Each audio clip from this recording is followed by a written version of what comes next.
Hello student, और मैं मोहित पांडे, आप सबका स्वागत है आपके अपने चैनल लक्ष्य क्लासेज मिर्ज़ापुर में। और आज हम लोग पढ़ेंगे क्लास 10th एनसीईआरटी मैथ के एक्सरसाइज 1.3 के सॉल्यूशन पे। और इसमें हम लोग जो क्वेश्चन दिया हुआ है उसे हम लोग सॉल्व करेंगे। कुछ क्वेश्चन को हम करवा देते हैं और फिर आप लोग करिएगा, नहीं आएगा तो कमेंट करिएगा, उसे भी हम लोग बताएंगे। और अगर अभी तक चैनल को सब्सक्राइब नहीं किए तो कर दीजिए, जिससे कि कोई भी अगर हम वीडियो अपलोड करें तो आपके पास तुरंत वो नोटिफिकेशन आपके पास पहुंच जाए।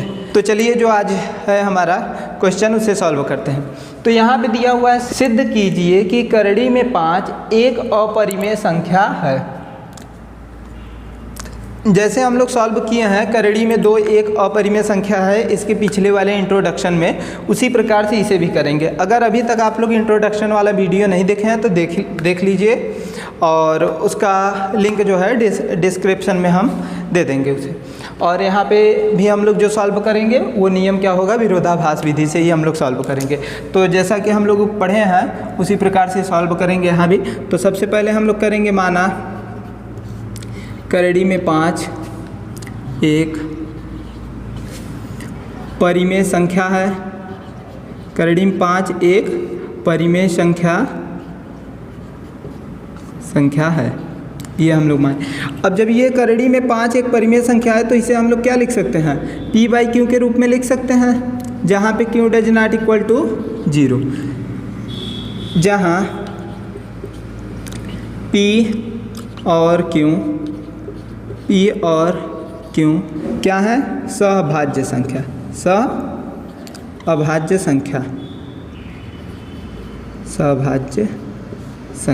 सहभाज्य संख्या के बारे में हम लोग बात कर चुके हैं। सहभाज्य संख्या क्या होती है, ऐसी संख्या जिनका HCF क्या हो, 1 हो। मतलब कहने का कि जो उसमें अधिकतम उभयनिष्ठ हो या जो अधिकतम कॉमन हो उसे वो कितना हो, 1 हो, उसे हम लोग बोलते हैं सहभाज्य संख्या। तो यहाँ पे हम लोग बोल सकते हैं कि ये जो HCF होगा P और Q का, ये कितना आएगा, 1 आएगा। ये कितना आएगा HCF, 1 आएगा P Q का। अब हम लोग देखते हैं इसका क्या करेंगे, तिर्या गुणा कर लेंगे। जब यहाँ पे हम लोग तिर्या गुणा करेंगे तो ये होगा करड़ी में 5 Q बराबर P। इसे हम लोग दे देते हैं समीकरण नंबर 1। और अब यहाँ पे हम लोग क्या करेंगे, दोनों पक्षों का वर्ग करने पे, दोनों पक्षों का वर्ग करने पर, जब दोनों पक्षों का वर्ग करेंगे तो यहाँ पे कितना हो जाएगा, 5Q का स्क्वायर बराबर P स्क्वायर हो जाएगा ये। अब यहाँ से हम लोग लिख सकते हैं Q स्क्वायर बराबर P स्क्वायर अपान 5। तो यहाँ पे जो हम लोग प्रमेय पढ़े थे उसी का यूज करेंगे। 5P स्क्वायर को विभाजित करती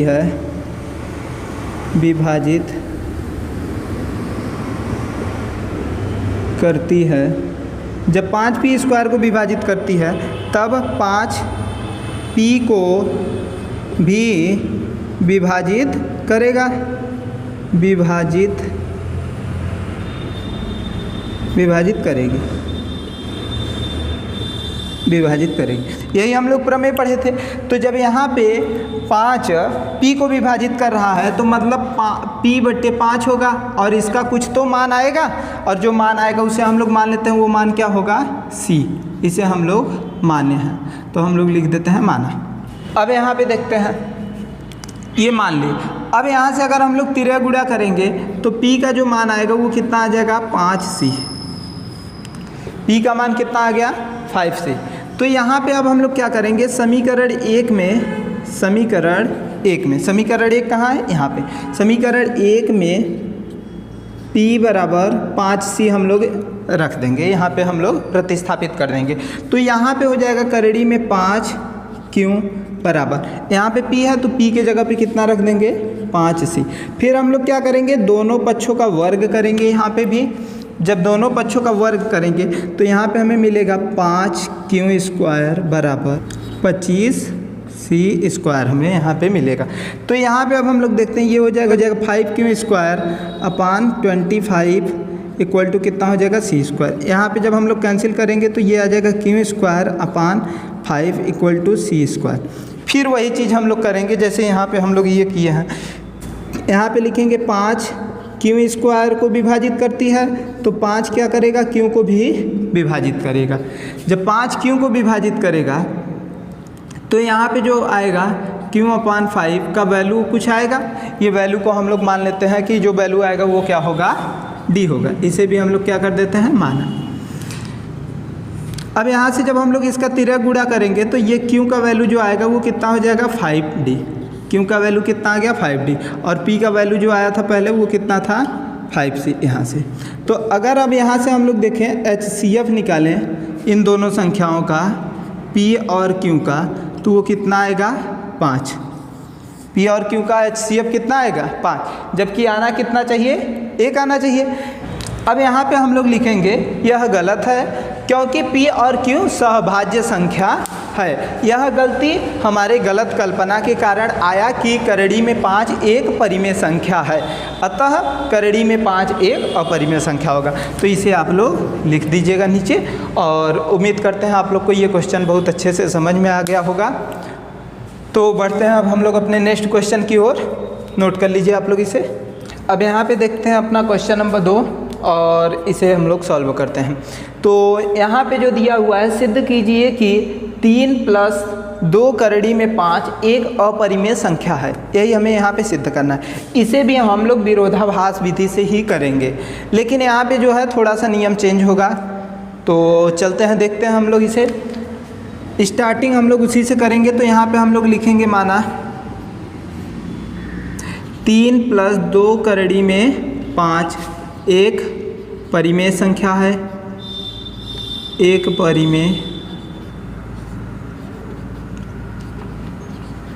संख्या, एक परिमेय संख्या है। अब इसके बाद हम लोग देखते हैं, अगर 3 + 2 करड़ी में 5 एक परिमेय संख्या है, तो हम लोग जानते हैं कि 3 + 2 करड़ी में 5 को हम लोग P/Q के रूप में लिख सकते हैं, जहाँ Q ≠ 0। P और Q क्या है, यहाँ जो है P और Q क्या है, सहअभाज्य संख्या है, सहअभाज्य संख्याएं हैं। P और Q सहभाज्य संख्या है। सहभाज्य संख्याएं का मतलब क्या होता है, इन दोनों संख्याओं का जो HCF है वो कितना होगा, 1 होगा। तो HCF P और Q का जो है वो कितना आ गया, 1 आ गया, क्योंकि सहभाज्य संख्या है। अब इसके बाद हम लोग देखते हैं यहाँ से। अब यहाँ पे हम लोग क्या करेंगे, ये 3 को उधर हम लोग पक्षांतर कर देंगे, तो ये हो जाएगा 2 करड़ी में 5 बराबर P/Q - 3। ये हो गया 2√5 = P/Q - 3। ये हो गया। अब इसके बाद हम लोग देखते हैं, ये हो जाएगा 2 करड़ी में 5 बराबर P - 3Q/Q। यहाँ पे हम लोग क्या किए, एलसीएम लेके इसे सॉल्व करें। तो अब यहाँ पे देखते हैं, ये हो जाएगा करड़ी में 5 और ये कितना हो जाएगा, P - 3Q/2Q। ये Q यहाँ पे गुणा में था, इधर लाएंगे तो ये कितना हो जाएगा, भाग में हो जाएगा। अब इसके बाद देखते हैं, ये P और Q क्या है, पूर्णांक है। हम बताए थे कि P/Q क्या है, P/Q के रूप में लिखा गया है, एक परिमेय संख्या है। और जहाँ पे P और Q क्या होता है, एक पूर्णांक होता है। तो ये P और Q क्या है, पूर्णांक है। जब किसी भी पूर्णांक में से किसी भी पूर्णांक को घटाएंगे तो हमें क्या मिलेगा, पूर्णांक मिलेगा। और अगर किसी भी पूर्णांक से भाग भी देंगे तो हमें क्या मिलेगा, पूर्णांक ही मिलेगा। तो ये पूरा हमें क्या मिल गया, एक पूर्णांक मिल गया। अर्थात हम लोग बोल सकते हैं कि हमें क्या मिल गया, परिमेय संख्या मिल गया। ये पूरा क्या हो गया, परिमेय संख्या, परिमेय संख्या। ये हो गया परिमेय संख्या। और ये क्या हो गया, अपरिमेय संख्या, अपरिमेय संख्या। अभी हम बताए हैं इसके पहले कि करड़ी में 5 जो होता है वो एक अपरिमेय संख्या है। अब यहाँ पे हम लोग देखते हैं, तो अब यहाँ पे हम लोग दिखा सकते हैं कि यहाँ पे हम लोग दिखा सकते हैं परिमेय संख्या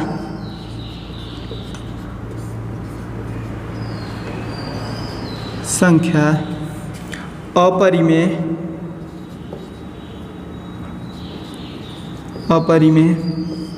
संख्या के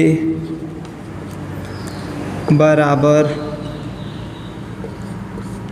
नहीं हो सकता है, नहीं हो सकता है।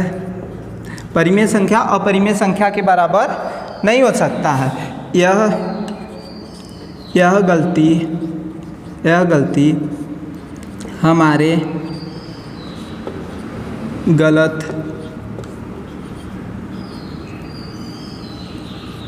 कल्पना के कारण आया। यह गलती हमारे गलत कल्पना के कारण आया कि 3 + 2 करड़ी में 5 एक परिमेय संख्या है। यहाँ पे हम लोग दिखा दिए कि परिमेय संख्या जो है वो कभी भी अपरिमेय संख्या के बराबर नहीं हो सकता। फिर उसके बाद हम लोग दिखा सकते हैं यह गलत है क्योंकि हम लोग यहाँ पे गलत माने थे, तो ये चीज़ हम लोग दिखा दिए। फिर लास्ट में हम लोग लिख देंगे अतः 3 + 2 करड़ी में 5 एक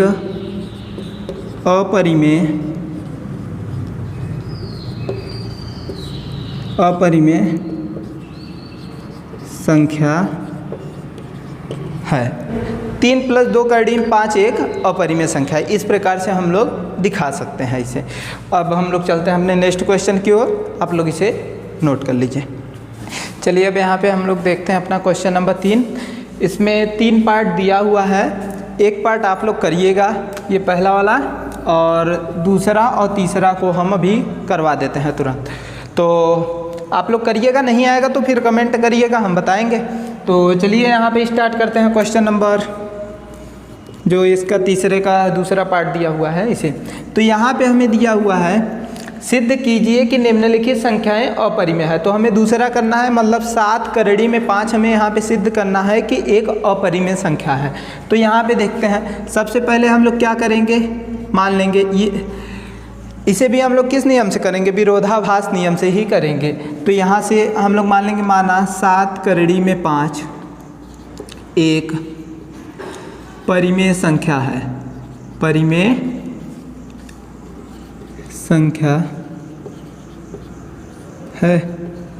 जब परिमेय संख्या है तो इसे हम लोग क्या लिख सकते हैं, 7 करड़ी में 5 को हम लोग लिख सकते हैं P/Q के रूप में, जहाँ Q does not equal to 0। अब हम लोग देखते हैं P और Q। P और Q जो है वो क्या है, सहभाज्य है, सहभाज्य संख्या है, सहभाज्य संख्याएं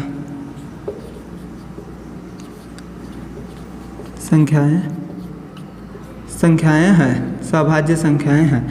मतलब HCF जो है P और Q का वो कितना होगा, 1। HCF कितना होगा, 1 होगा। अब यहाँ से देखते हैं हम लोग, 7 करड़ी में 5 बराबर P/Q, यही है। इसे हम लोग लिख सकते हैं करड़ी में 5 बराबर P/7Q। इसे हम लोग क्या किए, इधर पक्षांतर कर दिए।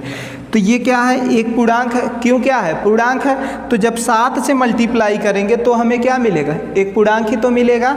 तो यहाँ पे हम लोग लिख सकते हैं, ये जो P/7Q है, ये पूरा, ये एक क्या है, परिमेय संख्या है। ये क्या है, परिमेय संख्या है। और इधर करड़ी में 5 अपरिमेय संख्या है,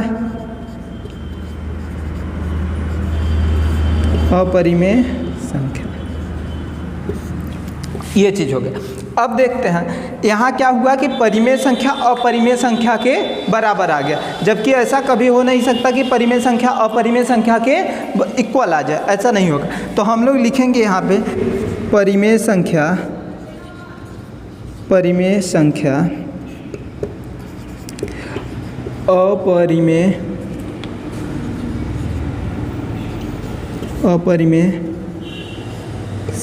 के बराबर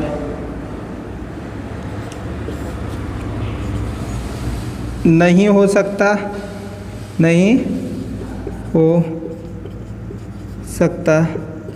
है, यह गलत है। यह गलत है। आगे हम लोग लिखेंगे यह गलत है। यह गलती हमारे गलत कल्पना के कारण आया कि 7 करड़ी में 5 एक परिमेय संख्या है।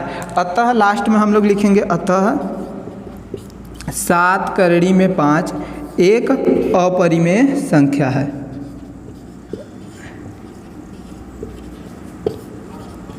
अपरिमेय संख्या है। अब हम लोग देखते हैं क्वेश्चन और बचा है, इसे करते हैं और फिर हम लोग जल्द मिलेंगे अगले वीडियो में। अब यहाँ पे हम लोग देखते हैं क्वेश्चन नंबर 3 का जो तीसरा पार्ट दिया हुआ है उसे।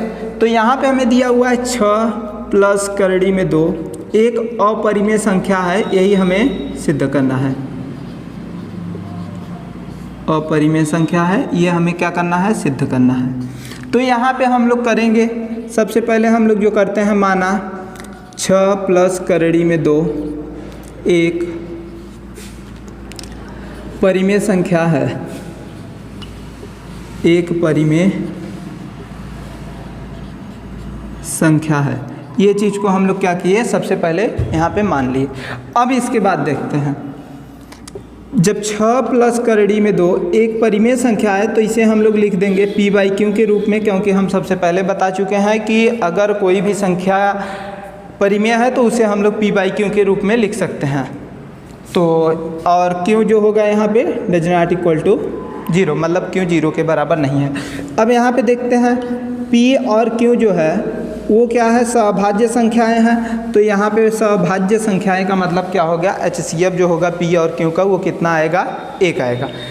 अब हम लोग देखते हैं यहाँ से, ये हो जाएगा करड़ी में 2 बराबर p माइनस q माइनस 6, ये चीज़ हो गया। ये हो गया करड़ी में 2 बराबर p माइनस 6q अपान q। ये पूरा संख्याएं क्या है, एक परिमेय संख्या है। ये क्या है, परिमेय संख्या ये, और ये क्या है, अपरिमेय संख्या। इसे हम लोग इंट्रोडक्शन में एक्सरसाइज 1.3 के इसे हम लोग सिद्ध कर चुके हैं कि करड़ी में 2 एक क्या है, अपरिमेय संख्या। तो यहाँ भी हम लोग वही चीज़ दिखाएंगे कि परिमेय संख्या अपरिमेय संख्या के कभी भी इक्वल नहीं हो सकता। यह गलत है। यह गलती हमारे गलत कल्पना के कारण आया कि 6 प्लस करड़ी में 2 एक परिमेय संख्या है। अतः लास्ट में हम लोग लिख देंगे अतः 6 प्लस करड़ी में 2 एक अपरिमेय संख्या है। तो उम्मीद करते हैं कि आज का सेशन आप लोगों को बहुत अच्छा लगा होगा और सारे जो भी डाउट थे आप लोगों का वो क्लियर हो गए होंगे। और अब अगर आप लोगों के पास और कोई भी बुक हो तो उससे आप लोग सारे क्वेश्चन लगाइए, और जो ना आए उसे बताइए कमेंट करके, और चैनल को लाइक करिए, सब्सक्राइब करिए तथा शेयर करिए। धन्यवाद।